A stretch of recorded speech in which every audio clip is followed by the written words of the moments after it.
Bonjour à tous. Aujourd'hui, vidéo consacrée à l'édition du 30e anniversaire de Légende de David Gemmell. Toujours pareil aux éditions Bragelonne, hein. Et en attendant l'édition du 40e anniversaire qui va nous arriver en fin d'année, hein. On se réjouit d'avance de voir tout le savoir-faire de l'éditeur pour une nouvelle fois voilà, magnifier ce petit chef-d'œuvre. Donc édition du 30e anniversaire. Avec du coup une édition magnifique, hein. En tout cas, dans sa fabrication, c'est encore la gamme, voilà, c'est encore un level de plus que l'édition du 20e, hein. L'édition du 20e qui, pour les fans, est un objet voilà, encore plus important, puisque plus rare, plus... Mais cette édition du 30e montre tout le savoir-faire de Bragelonne, voilà, avec voilà, des dorures. Et toujours pareil, hein, qui accompagne Légende, euh, les dessins et les illustrations là, de Didier Graffé, avec Snaga version Didier Graffé, qui est magnifique, hein. Donc Légende, édition du 30e, donc sortie en 2014. Imprimée donc en 500 exemplaires de plus que celle du 20e, hein, qui avait été éditée en 1500 exemplaires. Donc celle-ci c'est voilà, 2000 exemplaires. Et moi, j'ai l'exemplaire numéro 1336.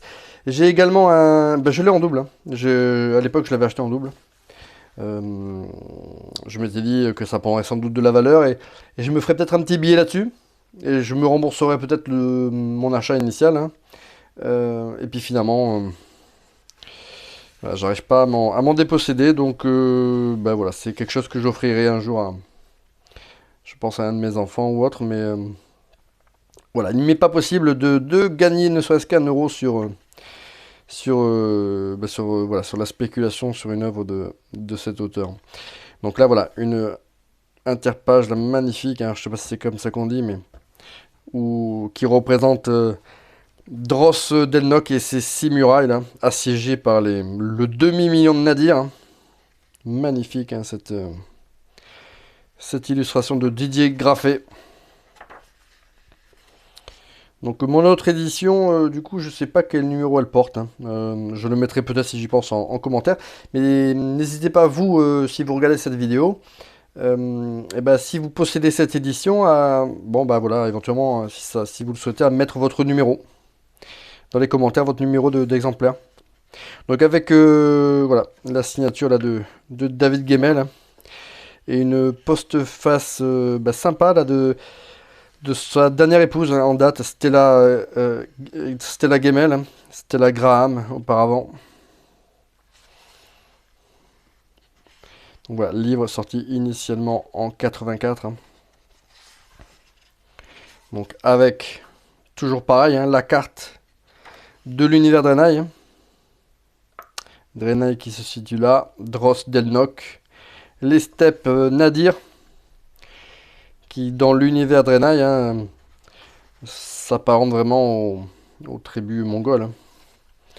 Donc c'est un livre qui est magnifique parce que, notamment avec un effet là de... Voilà, des pages, un effet vieilli, des pages, comme si c'était vraiment un ouvrage qui avait été fait de manière très très artisanale, hein. Ça c'est incroyable, hein. C'est vraiment un très très beau livre. Un très beau livre qui comporte en fin de page un DVD où on peut retrouver notre David Gemmell, hein, notamment lors de sa venue en France pour recevoir le prix Tour Eiffel, et qui, à cet effet, avait fait un entretien avec Stéphane Marsan, et c'est à ma connaissance l'un des seuls entretiens en français, hein. Enfin, en tout cas, euh, euh, voilà, français là de David Gemmell. Et c'est hyper intéressant, et on apprend notamment comment il construit, comment il campe ses personnages, hein.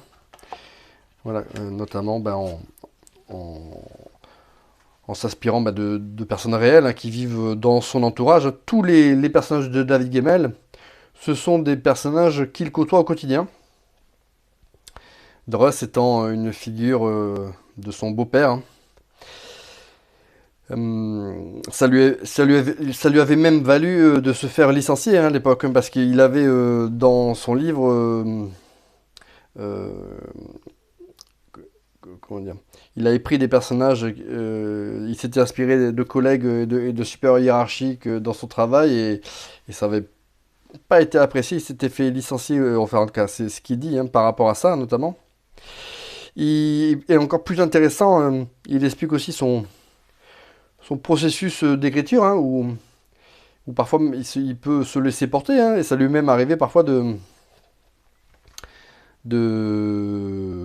voilà, de boire un petit coup là voilà, pour se lancer voilà, en pleine inspiration, donc c'est voilà, c'est quelqu'un qui se laisse porter, mais euh, c'est aussi David Gemmell, quelqu'un qui a été marqué aussi dans sa jeunesse par ses lectures d'un romancier qui s'appelle Louis L'Amour, spécialisé dans les romans là, de western, hein.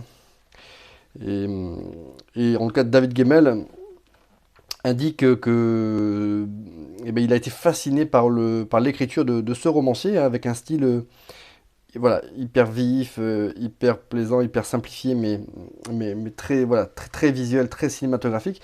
Et, et c'est en tout cas de cet auteur principalement voilà, qu'il a tiré son identité à lui, son identité propre, hein.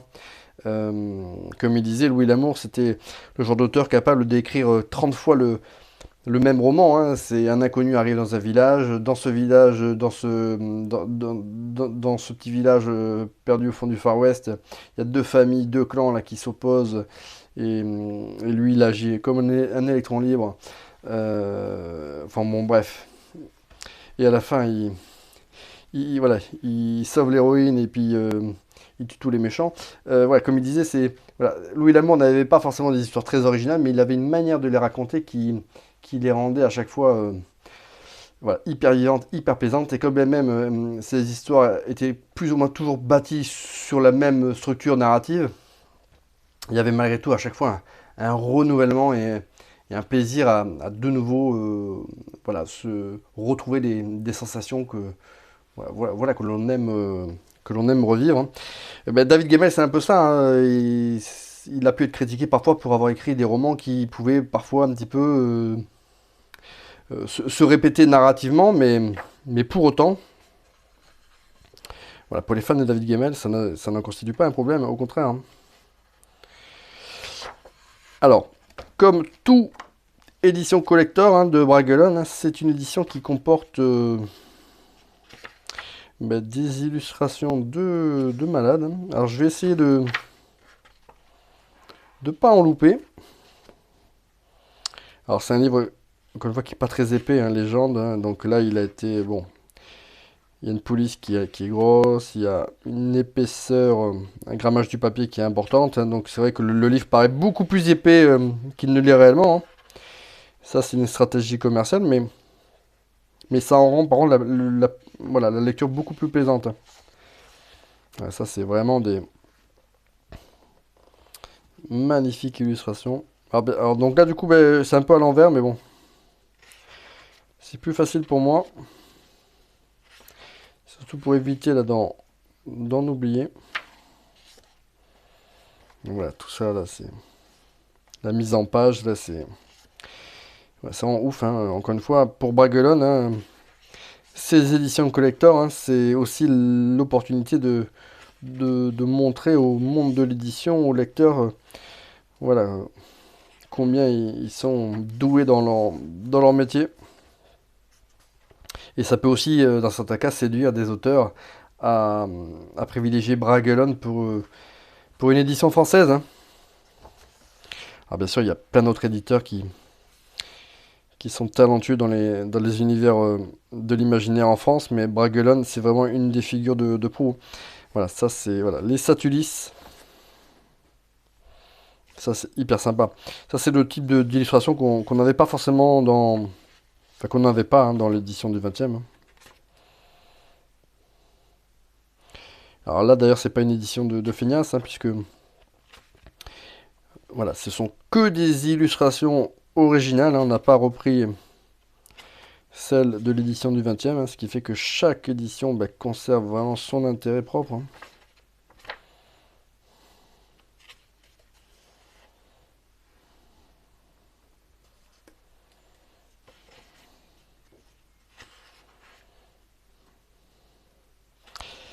Bragelonne a édité le Necronomicon avec ce type-là d'effets pages anciennes,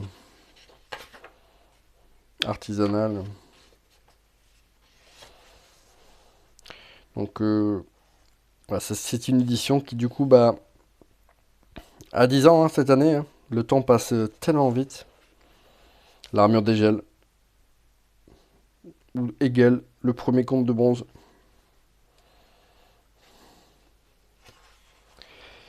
Et voilà, donc c'est une édition qui vieillit plutôt bien. Donc bien sûr, légende, hein, c'est pas que Dross la légende, hein, c'est aussi le destin de Rek, qui deviendra le comte de bronze.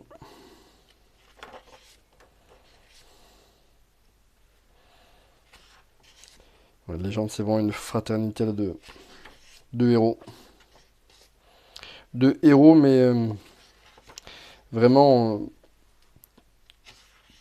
très humanisés. Hein.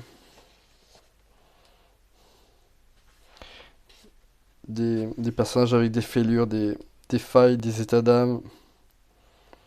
Voilà. Ce qui rend chaque acte héroïque, chaque sacrifice, ben, beaucoup plus, encore plus poignant, plus marquant, plus impactant.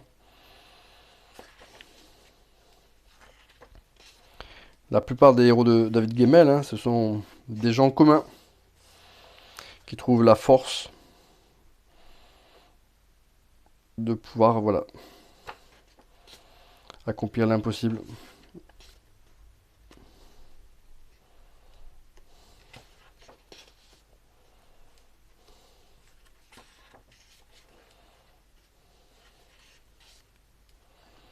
David Gemmell, pour David Gemmell, le vrai héros du livre, c'est pas Tendresse que, voilà, que tous ces soldats là, qui ont vraiment quelque chose à perdre, eux, et qui sont prêts, le peu qu'ils ont, à le mettre en péril pour une cause plus grande qu'eux-mêmes. Mais comme il le disait, le problème de Dross, c'est qu'il a un tel charisme, il a une telle force d'attraction que même quand il a écrit par la suite les romans avec Skilganon, quand Dross entrait en scène, ben, c'est lui qui captivait de suite l'attention de tous les lecteurs. Hein. C'est comme si, voilà, il n'y avait plus personne. Ben, c'est comme si vous regardez une série avec des acteurs inconnus et à un moment donné, il y a un second rôle qui entre en scène et c'est Sylvester Stallone. Et ben, voilà, tous les regards, toutes les lumières sont braquées vers lui. Quoi. Voilà. Les équipements Nadir hein, de la tribu des Têtes de Loup.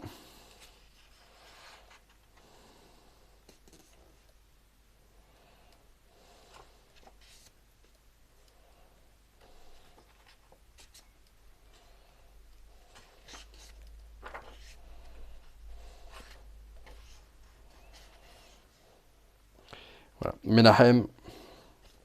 Voilà, les équipements là des. L'armure des 30. Voilà, quelque part les prêtres guerriers qui utilisent le pouvoir de la source.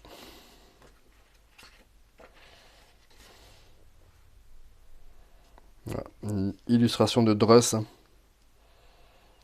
voilà, qui toise l'ennemi, l'avancée de l'ennemi.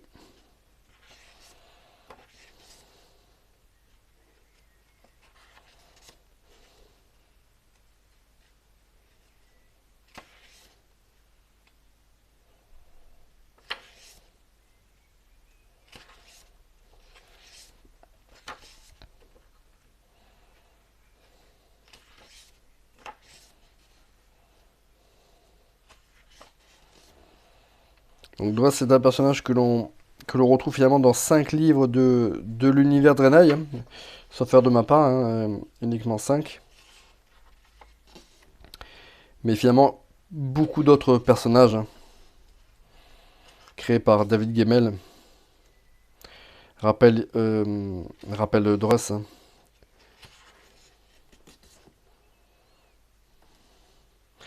Donc voilà, il y a des clones de Dross dans plein d'autres romans là de David Gemmell. Et à chaque fois, ça en fait parmi les personnages les plus attachants quasiment des romans. Puis la spécificité là des héros de David Gemmell, hein, ce sont souvent des personnages d'âge mûr, hein, quarantaine, cinquantenaire, ou plus âgés encore. David Gemmell est un auteur qui parle, voilà, à toutes les générations, mais du coup, plus particulièrement à la mienne, hein. Voilà, là, l'équipement là, des défenseurs là, de Dross Delnoch, les valeureux Draenei, hein.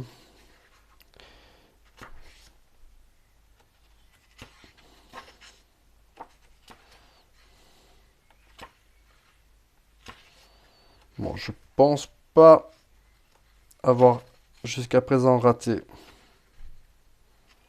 d'illustration.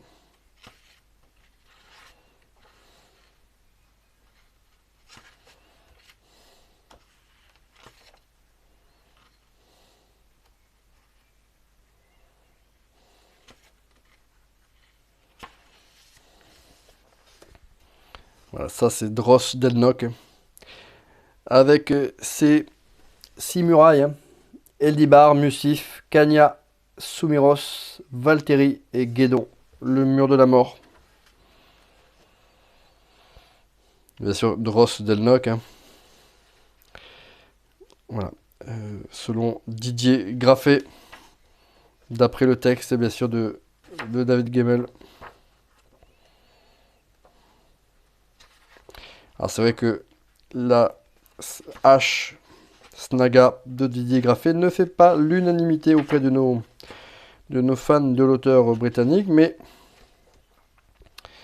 c'est la nôtre. Pour nous lecteurs français, c'est Didier Graffet, c'est voilà le constructeur, le concepteur de l'univers graphique de David Gemmell, hein, en France, hein, c'est lui le concept artiste, hein. Mais il y en a plein d'autres, hein, qui ont œuvré, hein. Voilà, Snaga, voilà. Snaga de Didier Graffet. Alors, qui, effectivement, dans sa forme de lame, est peut-être différente de celle décrite par David Gemmell, hein, qui décrivait la hache, les lames de la hache en forme d'ailes de papillon, mais voilà, c'est pas non plus... voilà. Ça reste quand même une adaptation fidèle quand même de Snaga, et c'est une adaptation, une interprétation de la hache dont avait eu connaissance David Gemmell, hein, et qu'il avait, en tout cas, qu'il n'avait pas désavoué, hein.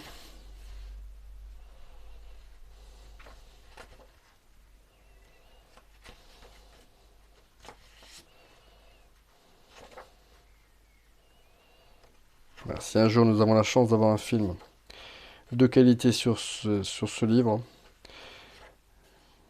sans doute que là, à ce moment-là, on aura une version de la hache qui deviendra, on va dire référence, hein.